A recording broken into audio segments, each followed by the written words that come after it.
Hello students, welcome back to कॉस्लॉग्स। आज से हम लोग एक मैथ्स की न्यू सीरीज स्टार्ट करने जा रहे हैं जो कि क्लास 11th एंड 12th के लिए बहुत हेल्पफुल होने वाली है। एंड आज का हमारा टॉपिक है डिफरेंशिएशन। सबसे पहले हम ये देखते हैं कि डिफरेंशिएशन की बेसिक मीनिंग क्या होती है। तो it's the process of finding derivative of a function. किसी भी फंक्शन का हमें डेरिवेटिव निकालना है, इस प्रोसेस को वी कॉल डिफरेंशिएशन। डेरिवेटिव का मतलब होता है, बेसिक मीनिंग होता है डेरिवेटिव का रेट ऑफ चेंज। मतलब रेट ऑफ चेंज को आप कैसे समझ सकते हैं? कोई भी वेरिएबल की वैल्यू का चेंज होने का जो पैटर्न है। जैसे कि अगर हम फिजिक्स में कंसिडर करें तो डिस्प्लेसमेंट का डेरिवेटिव होता है वेलोसिटी। वेलोसिटी से हमें ये पता चल जाता है कि डिस्प्लेसमेंट कैसे कैसे चेंज हो रहा है, या फिर डिस्प्लेसमेंट के चेंज होने का पैटर्न हमें पता चल जाता है। मैथ्स में भी वैसे ही होगा। जैसे हम लोगों ने कोई फंक्शन यहाँ पे सपोज किया है एफ ऑफ एक्स, मान लीजिए हम उसको वाई से डिनोट कर रहे हैं। सो अगर आप D Y by D X लिखते हो या फिर वाई डैश लिखते हो तो उसका मतलब हुआ कि आप डेरिवेटिव निकालने वाले हो। अब इसके कुछ बेसिक सेट ऑफ फॉर्मूलेज से स्टार्ट करते हैं। जैसे यहाँ पे मैंने इसके 4 फॉर्मूलेज लिखे हुए हैं। X to the power N का डेरिवेटिव होगा N X N minus one. Sine X का होता है कॉस एक्स, कॉस एक्स का minus sine X, and tan X का होता है सेक स्क्वायर एक्स। तो जैसे यहाँ पे अगर हम देखते हैं, एक क्वेश्चन कंसिडर करते हैं। सपोज हमने पहला क्वेश्चन लिया यहाँ पे एक्स स्क्वायर। अब मुझे एक्स स्क्वायर को क्या करना है? डिफ्रेंशिएट करना है with respect to X. Differentiate करना है विद रिस्पेक्ट टू एक्स। इसका फॉर्मूला क्या है? एक्स एन का डेरिवेटिव होता है N X N minus one. मतलब यहाँ पे एन की वैल्यू क्या है? आप देख सकते हो 2 है, तो इसका डेरिवेटिव क्या हो जाएगा? 2 सामने आ जाएगा, देन एक्स की पावर एक कम हो जाएगी, 2 माइनस वन मतलब 1। तो मतलब आंसर क्या आ गया? 2x। अब सपोज करते हैं कि मुझे डेरिवेट करना है एक्स को मुझे डेरिवेट करना है। तो एक्स का डेरिवेटिव क्या आएगा? यहाँ पे एक्स की पावर कुछ नहीं है तो हम 1 एज्यूम कर लेते हैं। तो 1x, then 1 minus one is 0। So any number raise to the power 0 is 1। मतलब आंसर क्या आ गया? 1। तो x का डेरिवेटिव इज 1। ये हमें हमेशा याद रखना होगा।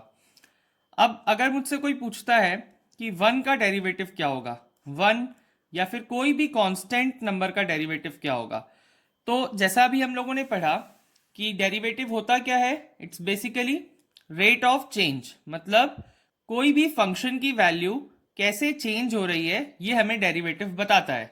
सो 1 क्योंकि कांस्टेंट है, या फिर कोई भी कांस्टेंट नंबर चेंज होगा ही नहीं, तो मतलब इनका डेरिवेटिव क्या आने वाला है? 0। अगर कोई भी कांस्टेंट का डेरिवेटिव हमसे पूछा जाता है तो आंसर इज 0। अब सपोज हमें साइन एक्स को डिफ्रेंशिएट करना है विद रिस्पेक्ट टू एक्स। तो जैसा कि अभी हमने फॉर्मूले में देखा, साइन एक्स का डिफ्रेंशिएशन करना होगा तो इट इज कॉस एक्स। सो यहाँ पे हमको साइन एक्स का बोला है करने, तो इसका answer would be cos x. But अगर हमको क्वेश्चन में पूछता है कि आपको साइन ऑफ एक्स स्क्वायर का डेरिवेटिव निकालना है, तो इस टाइप के जो फंक्शंस होते हैं इनको हम लोग कंपोजिट फंक्शन बोलते हैं। कंपोजिट फंक्शन मतलब फंक्शन ऑफ अ फंक्शन। जैसे यहाँ पे एक सिंपल साइन एक्स था, अब यहाँ पे साइन ऑफ समथिंग है दैट इज एक्स स्क्वायर, मतलब ये अपने आप में एक फंक्शन है। तो हम लोग यहाँ पे चेन रूल अप्लाई करते हैं। इस टाइप के फंक्शंस का डेरिवेटिव निकालने के लिए हम लोग एक चेन रूल लगाते हैं, तो उसको अब हम इलेबोरेट करते हैं। अब हमें डिफ्रेंशिएट करना है साइन ऑफ एक्स स्क्वायर को, जो कि एक कंपोजिट फंक्शन है, अभी हमने देखा। एंड उसके लिए हम कौन सी टेक्निक लगाएंगे? Chain rule. सबसे पहले तो let y is equals to sine of X square, ये मेरा फंक्शन हो गया। अब मुझे यहाँ पे इसका डेरिवेटिव निकालना है, that is D Y by D X निकालना है। तो D by D x of sine X square ये मुझे निकालना है। यहाँ पे मैंने x क्यों लिया है? क्योंकि मुझे विद रिस्पेक्ट टू x निकालने के लिए कहा गया है।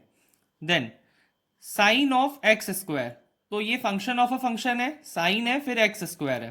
तो पहले साइन ऑफ एक्स का क्या होता है? डिफ्रेंसिएशन अभी हमने देखा, दैट इज कॉस। तो आप उसको क्या लिखेंगे, कॉस एक्स स्क्वायर लिखेंगे, क्योंकि ये यहाँ पे फंक्शन क्या है, एक्स स्क्वायर है। तो साइन थीटा का हो गया कॉस थीटा।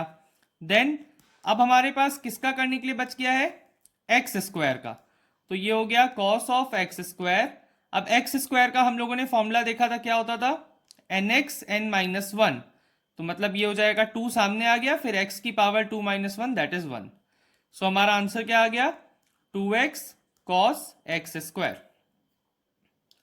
सो अब हमारा नेक्स्ट फंक्शन है tan of 2x plus three, जिसका हमें डेरिवेटिव निकालना है। तो हम हर क्वेश्चन में इसी मेथड से प्रोसीड करेंगे। हम लिख सकते हैं let y is equals to जो भी हमारा फंक्शन है, देन हम डेरिवेटिव निकालेंगे। तो यहाँ पे मेरा y क्या है, tan of 2x plus three. ये भी एक कंपोजिट फंक्शन ही है, क्योंकि इसमें क्या हो रहा है, tan थीटा और थीटा खुद में एक फंक्शन है। सो हम लोग अभी यहाँ पे फॉर्मूला देखे थे, tan थीटा का फॉर्मूला होता है sec स्क्वायर थीटा। तो जब आप dy बाई डी एक्स निकालने जाएंगे तो tan थीटा का सबसे पहले होगा, तो what you will get, sec square 2x plus three. ये तो हो गया मेरा यूजुअल मेथड। फिर अब चेन रूल लगाएंगे, तो अब हमें किसका करना बचा हुआ है, 2x प्लस थ्री का। तो 2x प्लस थ्री का डेरिवेटिव करते हैं। तो इसमें क्या होगा, पहले 2x का होगा, देन 3 का होगा। एक चीज हम याद रखेंगे, प्लस या माइनस में डेरिवेटिव हम लोग सेपरेट करके अलग अलग करके करते हैं। 2x प्लस थ्री का डेरिवेटिव हम लोग अलग से करके देख लेते हैं कैसे होगा। 2x प्लस थ्री का करना है हमें। तो इसमें क्या होगा, जैसा कि मैंने बताया कि हमारा यहाँ पे डेरिवेटिव दोनों पे सेपरेट हो जाएगा। पहले 2x का करेंगे, तो 2 बाहर आ गया। x का क्या होता है, अभी हमने डिस्कस किया था, x का होता है 1।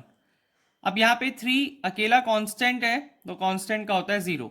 तो मतलब इसका आंसर क्या आया, 2। सो यहाँ पे 2x प्लस थ्री का डेरिवेटिव इज 2। तो आंसर क्या आ गया, 2 sec square 2x plus three. So इस क्वेश्चन से हम एक चीज याद रखेंगे, एक इंपॉर्टेंट पॉइंट है कि जब भी हमें इस टाइप के टर्म्स का डिफरेंशिएशन करना है, जैसे 2x 5x 4x, मतलब कांस्टेंट बाहर है देन वेरिएबल है, तो ऐसे में क्या होता है कि ये कांस्टेंट हमारा बाहर आ जाता है। जैसे 2 बाहर आ गया, फिर हम x का डेरिवेटिव करेंगे, दैट इज 1। 2 क्यों बाहर आया, क्योंकि वो कांस्टेंट है। तो जब भी ऐसा रहेगा तो इसका आंसर आएगा 2, इसका डेरिवेटिव आएगा 5, इसका डेरिवेटिव आएगा 4। लेकिन अगर हमें सिर्फ कांस्टेंट नंबर का डेरिवेटिव निकालना है, जैसे कि 5, तो 5 का डेरिवेटिव क्या होगा, 0, क्योंकि हमें मालूम है कि जब भी कोई कांस्टेंट नंबर होता है तो उसका रेट ऑफ चेंज क्या आता है, 0। सो इसीलिए हमने इस क्वेश्चन में 2x का क्या लिया था, 2 लिया था, एंड देन 3 का 0 लिया था। सो 2x प्लस थ्री का डेरिवेटिव जब किए चेन रूल में, तो उसका आंसर आया 2। तो ये हमारा फाइनल आंसर आया था। अब नेक्स्ट जो क्वेश्चन है, ये 3 फंक्शंस का कंपोजिट है, sine of cos of X square. अब हमें इसको डिफ्रेंशिएट करना है विद रिस्पेक्ट टू एक्स। तो सबसे पहले हम वही अपना यूजुअल प्रोसीजर फॉलो करते हैं, इसको y मान लेते हैं, sine of cos x square. तो अब हमें निकालना क्या है, dy बाय डी एक्स हमें निकालना है। So d by D x of, यहाँ पे हम क्या लिखेंगे, sine of cos x square. तो सबसे पहले आप क्या करते हैं, साइन इस पूरे को क्या मान लेंगे, थीटा। तो साइन थीटा का डेरिवेटिव क्या हो जाएगा, cos theta. So this will become cos of theta, क्या है पूरा यहाँ पे, कॉस एक्स स्क्वायर। देन अब आप किसका करेंगे, कॉस थीटा का। तो कॉस थीटा का क्या होता है, माइनस साइन थीटा। देन आप करेंगे एक्स स्क्वायर का, दैट इज 2x। तो ये हमारा फाइनल आंसर आया है, डेरिवेटिव आया है ये वाले फंक्शन का।